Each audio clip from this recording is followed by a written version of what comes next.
श्रीमद् भगवद गीता के 8वें अध्याय का महात्म्य इस प्रकार है। भगवान शिव कहते हैं, देवी अब 8वें अध्याय का महात्म्य सुनो। उसके सुनने से तुम्हें बड़ी प्रसन्नता होगी।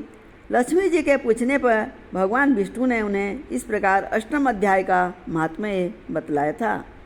दक्षिण में आमदतपुर नामक एक प्रसिद्ध नगर है। वहाँ भाव शर्मा नामक एक ब्राह्मण रहता था, जिसने वेश्या को पत्नी बनाकर रखा था। वे मांस खाता, मदिरा पीता, श्रेष्ठ पुरुषों का धन चुराता, पराई स्त्री से व्यभिचार करता और शिकार खेलने में दिलचस्पी रखता था। वे बड़े भयानक स्वभाव का था और मन में बड़े बड़े हौसले रखता था। एक दिन मदिरा पीने वालों का समाज जुटा था।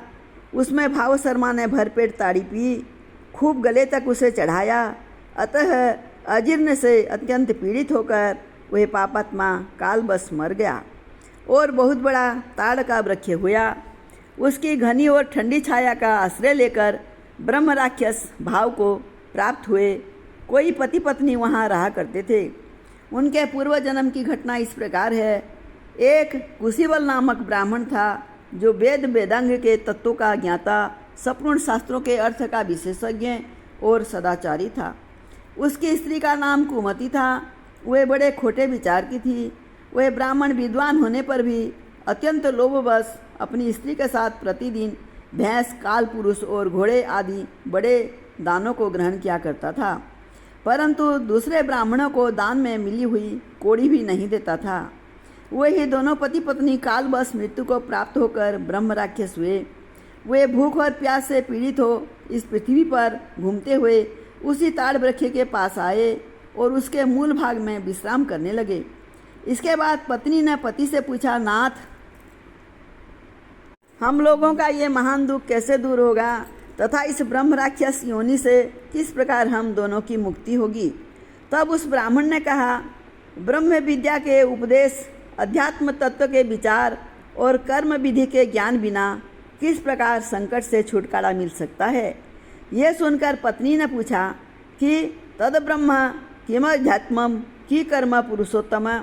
पुरुषोत्तम वे ब्रह्म क्या है, अध्यात्म क्या है और कर्म कौन सा है? उसकी पत्नी के इतना कहते ही जो आश्चर्य की घटना घटित हुई उसको सुनो। उपयुक्त वाक्य गीता के 8वें अध्याय का आधा श्लोक था। उसके श्रवण से वे वृक्ष उस समय ताड़ के रूप को त्याग कर भाव शर्मा नामक ब्राह्मण हो गया। तत्काल ज्ञान होने से विशुद्ध चित्त होकर वे पाप के चोले से मुक्त हो गया तथा उस आधे श्लोक के ही माध्यम से पति पत्नी भी मुक्त हो गए। उनके मुख से देवात ही 8वें अध्याय का आधा श्लोक निकल पड़ा था।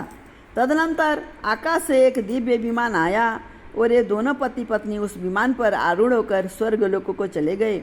वहाँ का ये सारा वृतांत अत्यंत आश्चर्यजनक था। उसके बाद उस बुद्धिमान ब्राह्मण भाव शर्मा ने आदरपूर्वक उस आधे श्लोक को लिखा और देव देव जनार्दन की आराधना करने की इच्छा से वह मुक्तिदायिनी काशीपुरी में चला गया। वहाँ उस उदार बुद्धि वाले ब्राह्मण ने भारी तपस्या आरंभ की। उसी समय क्षीर सागर की कन्या भगवती लक्ष्मी ने हाथ जोड़कर देवताओं के भी देवता जगतपति जनार्दन से पूछा, नाथ, आप सहसा नींद क्या कर खड़े क्यों हो गए? श्री भगवान बोले, देवी, काशीपुरी में भागीरथी के तट पर बुद्धिमान ब्राह्मण भाव शर्मा मेरे भक्ति रस से परिपूर्ण होकर अत्यंत कठोर तपस्या कर रहा है। वही अपनी इंद्रियों को वश में करके गीता के 8वें अध्याय के आधे श्लोक का जप करता है। मैं उसकी तपस्या से बहुत संतुष्ट हूँ। बहुत देर से उसकी तपस्या के अनुरूप फल का विचार कर रहा था। प्रिय, इस समय वे फल देने को मैं उत्कंठित हूँ। पार्वती जी ने पूछा, भगवान, श्री हरि सदा प्रसन्न होने पर भी जिसके लिए चिंतित हो उठे थे, उस भगवत भक्त भाव शर्मा ने कौन सा फल प्राप्त किया? श्री महादेव जी बोले, देवी, द्विज श्रेष्ठ भाव शर्मा प्रसन्न हुए।